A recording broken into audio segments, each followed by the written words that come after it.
இன்னைக்கு குரு பயிற்சி. நீங்கள் கிரக பயிற்சி பலன்லாம் வித்தியாசமாக சொல்லுவீங்க. இப்போ இந்த குரு பயிற்சிக்கு என்ன பலன்?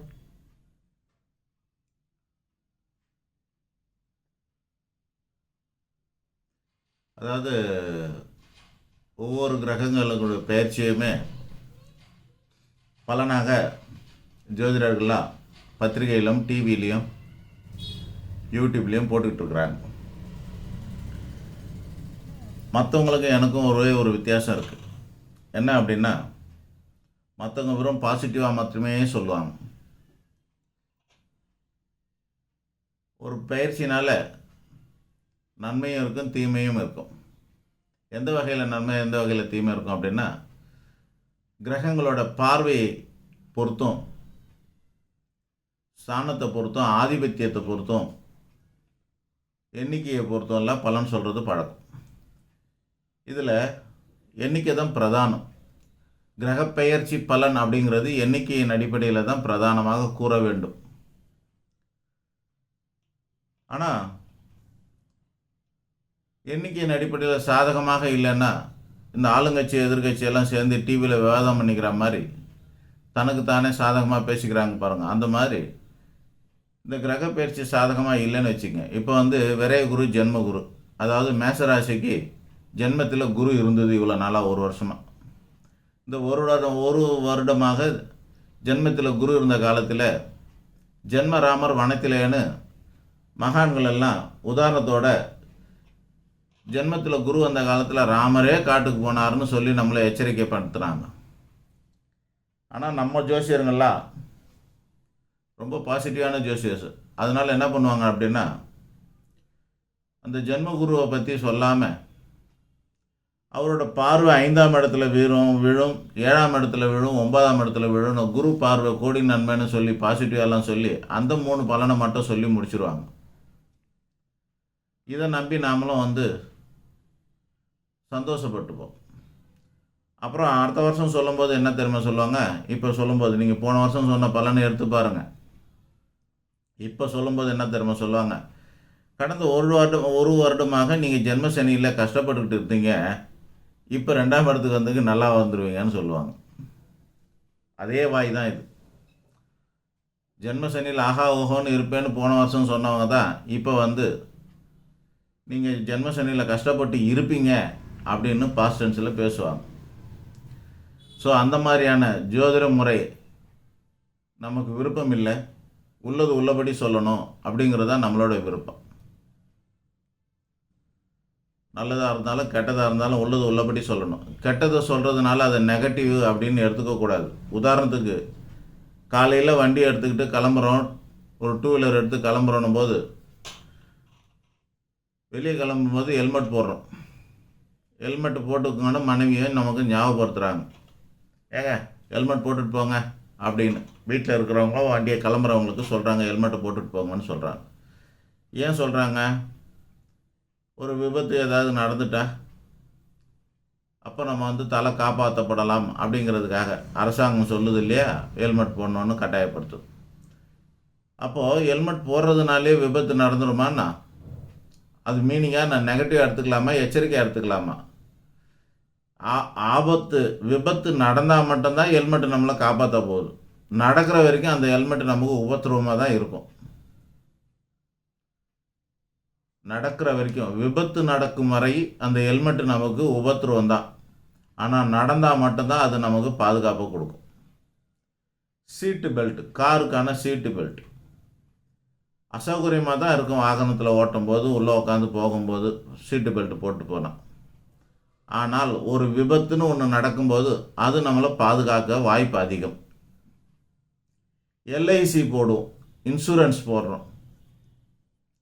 மாதம் மாதம் கட்டுறதெல்லாம் அசௌகரியமாக தான் இருக்கும். மாதம் மாதம் கட்டுறதுக்கு ரொம்ப கஷ்டமாக தான் இருக்கும்.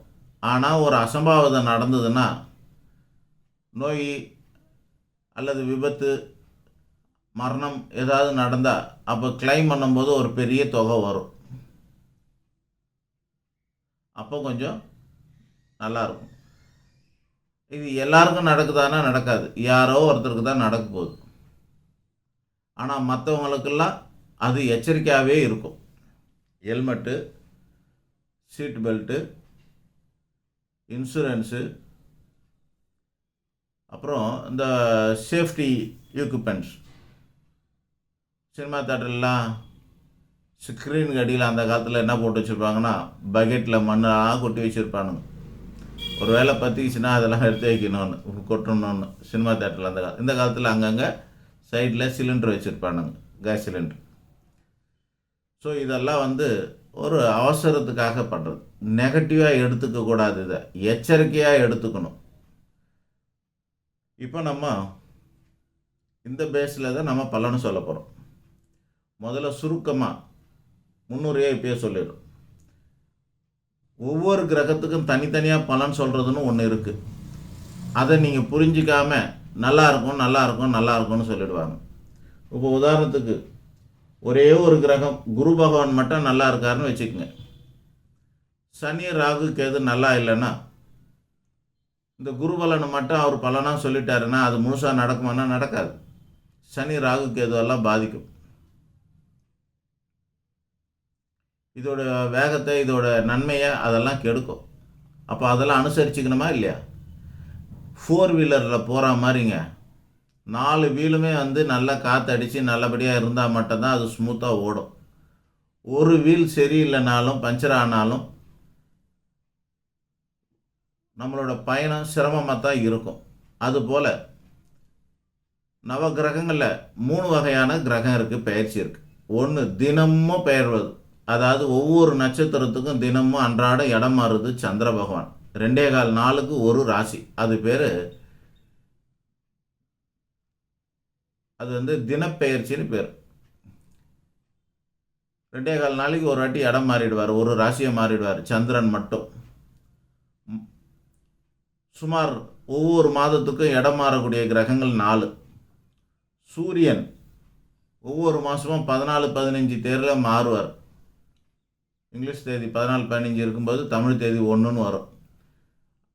சூரிய பெயர்ச்சியை தான் நம்ம புது மாதம் தமிழ் மாதமாக சொல்கிறோம். சித்திரை 14 அப்படின்னு இப்போ வந்ததில்ல. சித்திரை 14னா மேசராசிக்கு சூரியன் நுழைஞ்சிருக்காருன்னு அர்த்தம். வைகாசி 14 மே மாதம் 14ஆம் தேதி 15ஆம் தேதி வரும் அப்படின்னாக்கா ரிஷபத்துக்கு சூரியன் நுழையிறாருன்னு அர்த்தம். மாதம் மாதம் இடம் மாறுவார். மாதம் மாதம் சூரிய பெயர்ச்சியை தான் நாம் தமிழ் மாத பிறப்பாக சொல்கிறோம்.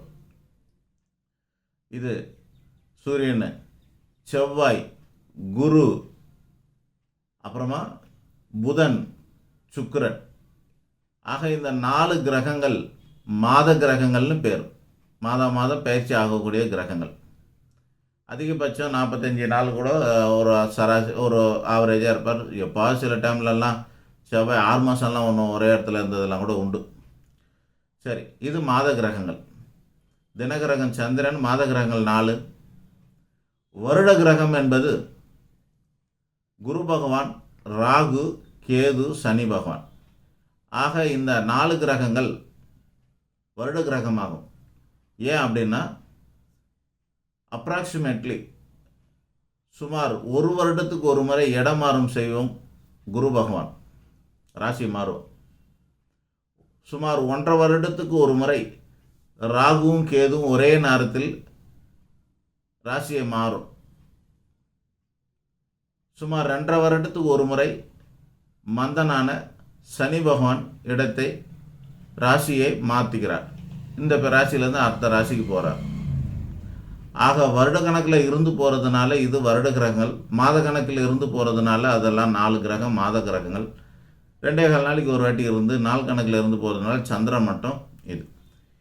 ஆக 9 கிரகத்தோட ஆளுமையும் சேர்ந்து தான் நம்ம வாழ்க்கையை நடத்த போகுது. அன்றாடம் பார்த்துக்க முடியாது. அன்றாடம் பார்க்கறதால இந்த சந்திரனை பேஸ் பண்ணி தான் சொல்லணும். மாத கிரகங்கள்லாம் இந்த மாதாந்திர ராசி பலன்லாம் இந்த மாத கிரகங்களை வச்சு சொல்லணும். வருடாந்திர கிரகங்களை வச்சு சொல்கிறது கிரக பயிற்சி. அதுக்கு தான் பெரிய அளவில் முக்கியத்துவம் கொடுக்குறாங்க. ஏன்னா அது லாங் டைம் இருக்குதுங்கிறதுனால. அதில் லாங் டைமில் ஷார்ட் டைம் இருக்கிறது குரு பகவான் தான், ஒரே ஒரு வருஷம். ராகுவும் கேதுவும் 1.5 வருஷம். சனி பகவான் 2.5 வருஷம்.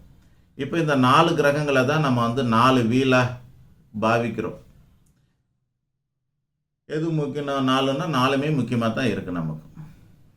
அந்த அடிப்படையில் 4 கிரகம் நல்லா இருக்கும் ஒரு ஆளுக்கு அப்படிங்கிறது யாருக்குமே இருக்காது. ஏன்னா ராகு கேது ஒரே நேரத்தில் இடம் மாறுறதுனால ராகு நல்லா இருந்தால் கேது நல்லா இருக்காது, கேது நல்லா இருந்தால் ராகு நல்லா இருக்காது. 2 பேரும் ஒரே நேரத்தில் எதிரும் புதிருமாக இருந்துட்டு ரிவர்ஸில் இடம் மாறுவாங்க, ஆன்டி கிளாக் வைஸ். அதனால் 3 கிரகம் நல்லாயிருக்கும்.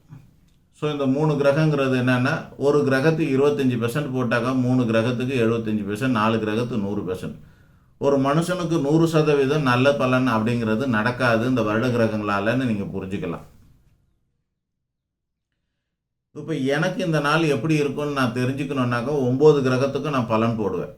எப்படின்னா 100/9 அப்படின்னு போட்டேன்னா ஒரு கிரகத்துக்கு 11.1111 வரும்.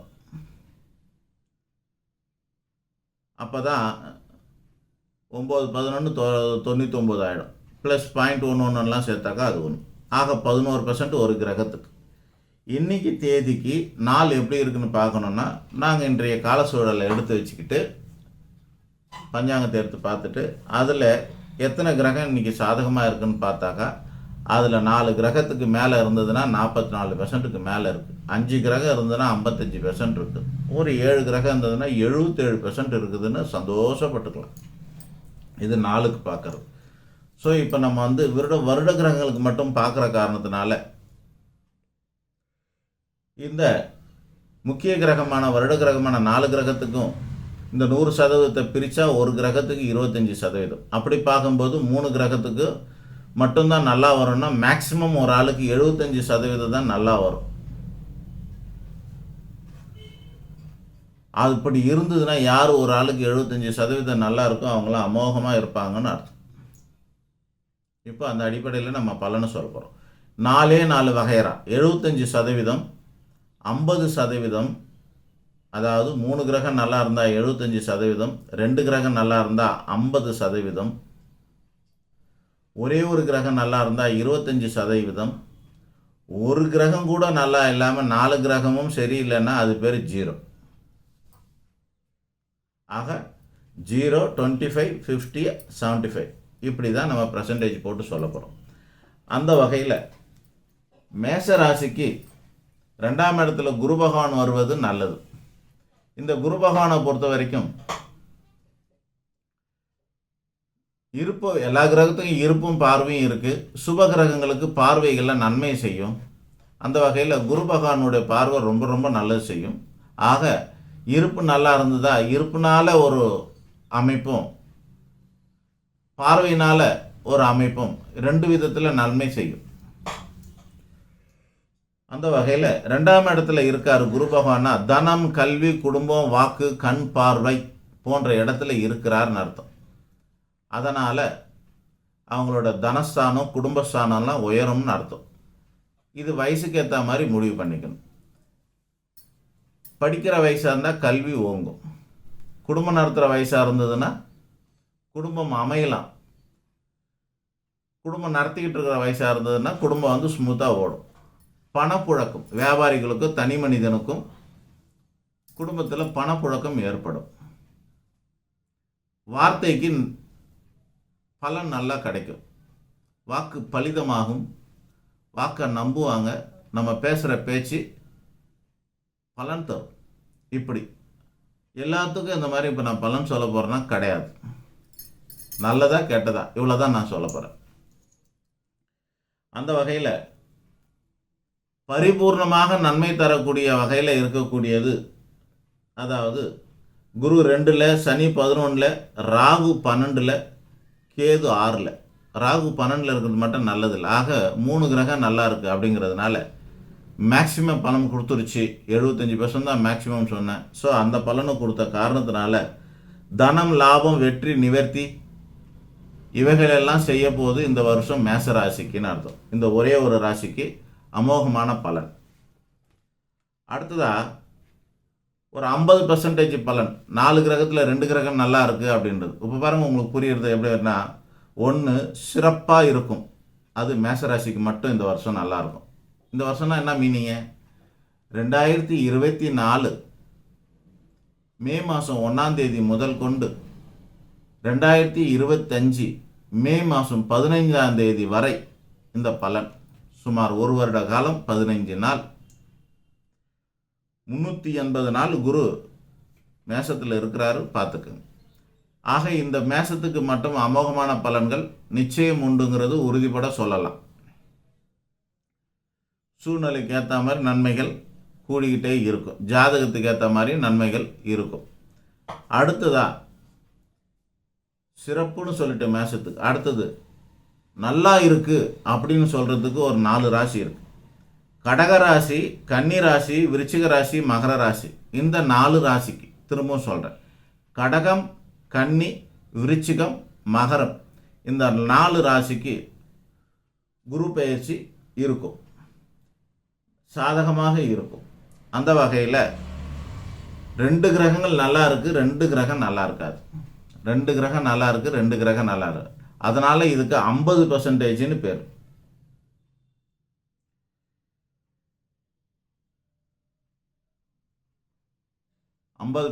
நல்லா இருக்கும். கடகம், கன்னி, விருச்சிகம், மகரத்தை சேர்ந்தவங்க 50% நல்லா இருக்கும். சுபகாரியங்கள்லாம் கூட நடக்கும். அதில் தனித்தனியாக சொல்லணும் அப்படின்னா, கடகத்துக்கு லாபம் இருக்கும், அதே நேரத்தில் பயம் இருக்கும், ஏமாற்றம் இருக்கும், வெற்றி இருக்கும். கலந்து சொல்லியிருக்கேன். லாபமும் வெற்றியும் உண்டு, பயமும் ஏமாற்றமும் உண்டு கடகத்துக்கு. ஏன் அந்த பலன் சொன்னேன்னு இப்போ புரியுதா? நல்லா இருக்கும், ஆனால் 2 கலந்துருக்கு. 50-50 கிராக் ஜாக் பிஸ்கெட். அடுத்ததா இன்னொரு 50%ன்னு சொல்லக்கூடியது கன்னிக்கு. அவங்களுக்கு யோகமும் இருக்கும், வெற்றியும் இருக்கும், கூடவே கவலையும் இருக்கும், பகையும் இருக்கும். அதுவும் கலந்து சொல்லிட்டேன். 3வது 50% ராசி விருச்சிக ராசி. மங்களம் நிச்சயம் உண்டு. யார் அந்த மங்களம்? சுபமங்கலம், கல்யாணம் போன்ற சுபகாரியங்கள் நடக்கக்கூடிய அளவுக்கு மங்களம் உண்டு. வாழ்க்கையில் மாற்றம் உண்டு, சுகம் நிச்சயம் உண்டு. கெடுதல் அப்படின்னு சொல்கிற அளவில் அதிகம் ஒன்றும் இருக்காது. ஆக மொத்தத்தில் சில இடமாற்றங்கள், வீடு, மன, வாகனம் மாற்றங்கள் இருக்கும். 1-2 ஆரோக்கிய சீர்கேடு ஏற்படலாம், ஆனாலும் பெருசாக இருக்காது. அந்த வகையில் விருச்சிக ராசிக்கு சுபமங்கலம், மாற்றம், சுகம், ஏற்றம் இவைகள்லாம் இருக்குது. 50% நல்லாவே இருக்கும். அடுத்ததாக மகர ராசி. 7ல் இருக்கக்கூடிய இந்த மகர ராசி நேயர்களுக்கு 7 முடிகிறதுக்கு இன்னுமே திருக்கணித பஞ்சாங்கத்துப்படி இன்னும் 1 வருஷம் இருக்குது. அடுத்த வருஷம் ஏப்ரலில் தான் முடியும், மே மாதம் கடைசி, மே 29 என்னமோ. ஆனால் நீங்கள் என்ன பண்ணலாம் அப்படின்னா, இப்போயே முடிஞ்சிட்ட மாதிரி ஃபீல் பண்ணலாம். அந்த அளவுக்கு உங்களுக்கு நன்மையை செய்யக்கூடிய நிலைமையில் குரு பகவான் நிற்பார். 5ஆம் இடத்துல குரு இருப்பார். 7 போக்கு சனியாக போகிற இடத்துல இருக்கிறாரு. 3ஆம் இடத்துல திறமை, கீர்த்தி, புகழ், பெருமை, அவரும் ஸ்தானத்தில் ராகு பகவான் இருக்கார். நன்மை செய்கிற நிலைமையில் கொஞ்சம் 9ஆம் இடத்துல அறிவு ஞானத்தை கொடுக்குற இடத்துல, அனுபவ ஞானத்தை கொடுக்குற இடத்துல கேது பகவான் இருக்கார். அதன் காரணமாக விருத்தி, மகிழ்ச்சி, வாக்குவாதம் பாருங்கள், விருத்தி மகிழ்ச்சியை கொடுத்துட்டு கூடவே சேர்ந்து வாக்குவாதமும் இருக்கும்னு சொல்கிறேன். பெருமையும் இருக்கும், அனுபவம் ஞானமும் இருக்கும். அதனால் அதுவும் ஒரு 50% ஆயிடுச்சு. ஆக சிறப்பான ராசி, சிறப்பான பலனை பெற போகிற ராசி மேச ராசி மட்டும்தான். கலந்த பலனை அதிகம் நல்லதை பெற போகிற ராசிகள் 4: கடகம், கன்னி, விருச்சிகம், மகரம். அடுத்ததா கொஞ்சம் போல நன்மைகள் பெறக்கூடிய ராசி 25%. ஏதோ ஒரு கிரகம் நல்லா இருக்குதுன்னு அர்த்தம். அந்த வகையில்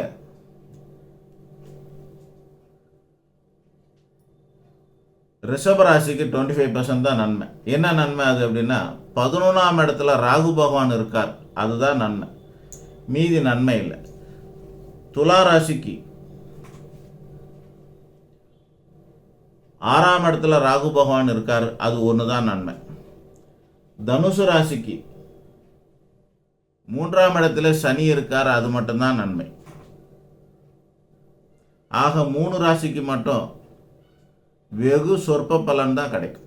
ரிஷபம், துலாம், தனுசு இது குருனால கிடைக்கக்கூடிய நன்மை கிடையாது, ராகுனாலையும் சனினாலும் கிடைக்கக்கூடியது.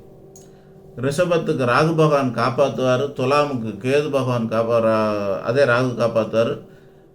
தனுசு ராசிக்கு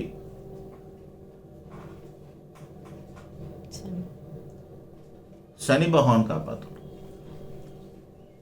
குரு பலன் இல்லை. அதனால் என்ன பலன் வரும் இந்த 3 ராசிக்கு? ரிஷபத்துக்கு கவலை இருக்கும், வருவாயை தக்க வச்சுக்கிறதுக்கு அரும்பாடு பட வேண்டி இருக்கும், இல்லைன்னா வருவாய் கேடு உண்டாகும், வாழ்க்கையில் சரிவு கொஞ்சம் ஏற்படுறதுக்கு வாய்ப்பு உண்டு. எச்சரிக்கையாக இருக்கிறது நல்லது. துலா ராசிக்கு தடை உண்டு, செலவு பயணம் உண்டு, வெற்றியும் கொஞ்சம் கிடைக்கும். ஆக கலந்த பலன் உண்டு. இப்போ தனுசு ராசிக்கு 5ல் இருந்த குரு 6க்கு வந்துட்டார்லே, அதனால் பகையும் நோயும் ஏற்படக்கூடிய அமைப்பு. கடன், வழக்கு, வியாதி, சண்டை சச்சரவு, நோய் நொடி, பகை இதெல்லாம் ஏற்படலாம். ஆனால் கூடவே கொஞ்சம் பெருமை தற்பெருமெல்லாம் இருக்கும். சொத்து சுக கேடு உண்டாகும், ஆரோக்கியத்திலையும் கேடு உண்டாகலாம், சொத்து சுக கேடு உண்டாகலாம். ஏன்னா 4ஆம் இடத்துல சனி இருக்கார். காரிய நஷ்டம் ஏற்படலாம், வருவாய்க்கு கேடு உண்டாகலாம். ஆக 25% இருந்ததுனால பெரும்பாலும் நன்மையை சொல்ல முடியல, சொற்ப பலன் தான், மீதி எல்லாம் கெடு பலனாக தான் இருக்குது. ஸோ ரிஷபம், துலாம், தனுசுக்கு கவனமாக வாழ்க்கையை நடத்த வேண்டிய வருடம் இது. இந்த அடுத்த 12 மாதம் அப்படி இருக்கு. மிக மிக எச்சரிக்கையாக இருக்க வேண்டிய ராசிகள் எது? 0%. குரு சரியில்லை, சனி சரியில்லை, ராகு சரியில்லை, கேது சரியில்லை. ஆக 4 கிரகம் சரியில்லாத சூழ்நிலையில் இருக்க போகிற ராசிகள் 4. ஒன்று மிதுனம், இன்னொன்று சிம்மம், 3வது கும்பம், 4வது ராசி மீனம். ஆக இந்த 4 ராசிக்காரர்கள் மிக மிக எச்சரிக்கையாக இருக்க வேண்டிய காலகட்டம். இன்னொன்று சொல்லப்போனால் இந்த 4 ராசிக்காரங்க தான் ஜோசிக்காரங்களுக்கெல்லாம் சோறு போட போகிறாங்கன்னு அர்த்தம். காரணம் இவங்க தான் இந்த வாட்டி வருவாங்க. இது வரைக்கும் வந்தது அதிகமாக வந்தவங்க கும்பராசிக்காரங்க வந்தாங்க. காரணம் என்னென்னா அவங்களுக்கு நேரம் சரியில்லாமல் இருந்ததுனால. இப்போ அதோடு சேர்ந்து 3 ராசி சேர்ந்துருக்கு. கும்பத்தோட மீனம், சிம்மம், மிதுனம் ஆகிய 3 ராசியும் 0% அது. இவ்வளோ நாள் ஒரே ஒரு ராசிக்கு மட்டும்தான் இருந்தது 0. இப்போ 4 ராசிக்கு 0 ஆயிடுச்சு. அப்படின்னா என்ன அர்த்தம்னா நாட்டில் பொருளாதார சிக்கல் கொஞ்சம் ஏற்படும்னு அர்த்தம். 4 ராசிக்காரங்க பாதிக்கப்பட்டாங்கன்னா 12 மக்கள் தொகையில் 3ல் ஒரு பங்கு மக்கள் பாதிக்கப்பட்டுருவாங்க அப்படின்னு அர்த்தமாக இருக்கிறது. ஒரே ஒரு ராசிக்கு மட்டும்தான் நல்லா இருக்குது, மேஷ ராசிக்கு மட்டும்தான் அப்படிங்கிறது. வெகு சிலருக்கு மட்டும்தான் அதிகப்படியான அதிர்ஷ்டங்கள்லாம் இருக்க போகுது, நன்மைகள்லாம் நடக்க போகுது.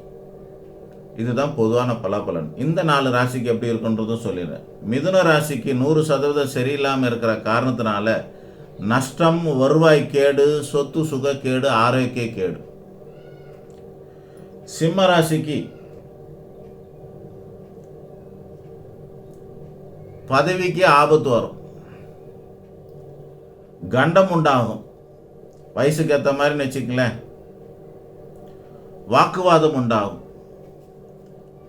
ஆக வருவாய் கேடு உண்டாகும், பதவி கேடு உண்டாகும், நோய் நொடி, கண்டம், பிரச்சனைகள், வாக்கு வம்பு இதெல்லாம் உண்டு. வாக்குவாதம் இருக்கும், வம்பு உண்டு. கும்பராசிக்காரர்களுக்கு பழகி போன விஷயம், அதனால் ஒன்றுமே தெரியாது இந்த வாட்டி. 1 வருஷமாக நீங்கள் ஏற்கனவே பழகிட்டீங்க, அதனால் இந்த வாட்டி ஒன்றும் தெரியாது. ஆக மொத்தம் சொத்து சுக கேடு, கவலை, குடும்ப பிரச்சனை, பண பிரச்சனை, வம்பு, கண்டம் இவையெல்லாம் தொடர்ந்து இருக்கும். மீனராசிக்கு கொடுத்தா மாதிரி கொடுத்து பிடுங்க போகிறான். இப்போ தனஸ்தானத்தில் இருந்து பொண்ணும் பொருளும் கொடுத்த மீனராசிக்கு இப்போ சடானா நிறுத்திடுவான் குரு பகவான். அதனால 0% ஆகிடும். சனி பகவான் 7ல் இருக்கார், விரயத்தில் இருக்கார், நஷ்டத்தை கொடுப்பார்.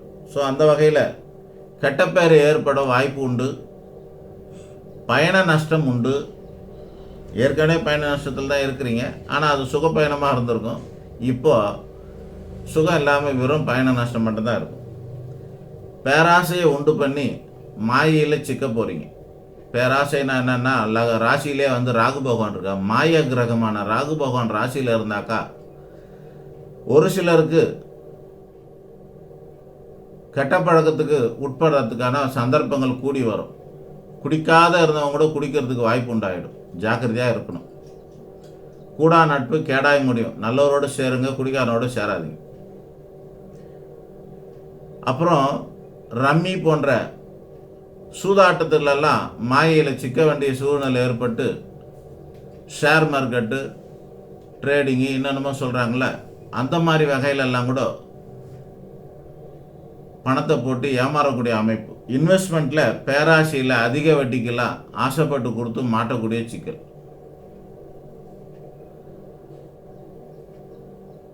அப்புறம்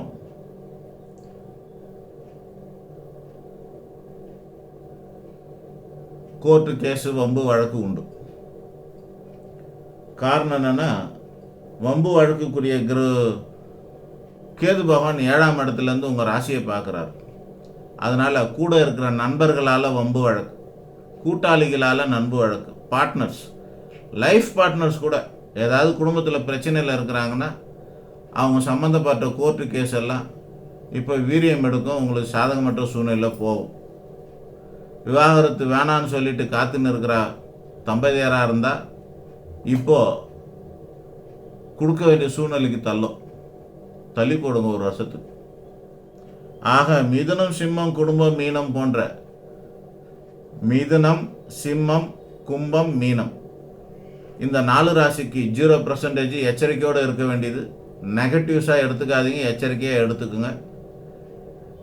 இதுதான் ராசி பலன். நன்றி, வணக்கம். இன்னும் டீப்பாக வேணும்னா உங்கள் ஜாதகத்தை பார்த்துக்குங்க. உங்கள் ஜாதகம், தசாகாலம், கோச்சாரம் இது 3 சேர்ந்து தான் உறுதியான பலன்.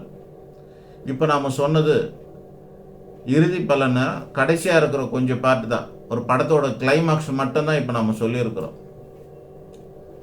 பிகினிங்கும் நடுவுலையும் முக்கியம் இல்லையா? அந்த மாதிரி அதை தெரிஞ்சுக்கிட்டா உங்களோட ஜாதகமும் உங்களோட தசாகாலத்தையும் தெரிஞ்சுக்கிட்டா தான் நல்லது. அதை தெரிஞ்சுக்கிட்டா தான் இதோட பலன் கூடுமா குறையுமான்னு சொல்ல முடியும். கண்டிப்பாக நம்ம சொல்கிற பலன் தான் நடக்கும். அந்த பலன் கூடுமா குறையுமாங்கிறத மட்டும்தான் உங்கள் ஜாதகம் முடிவு பண்ணும். நன்றி, வணக்கம்.